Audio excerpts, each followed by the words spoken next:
How to customize Mailchimp Embed Form. Hello guys and welcome to this new tutorial.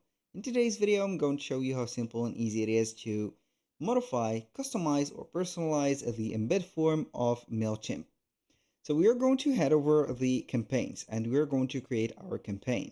So after that we're going to head over the sign up form.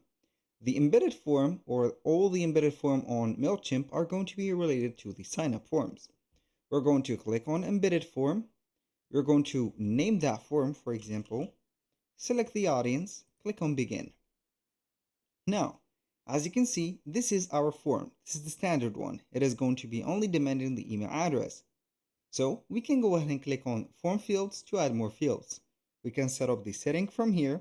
As you can see, we can modify the subscribe name here, the width of it, as you can see here, the blanks that are related to that form. I'm going to change it to 200 and see. As you can see, it is not going to be good, so 600 is the way to go. Now we're going to head over the form field, so we are going to add some more let's say fields. So I'm going to add maybe the first name, and we're going to replace it with full name like that. I'm going to be back, put it here, and make it as required.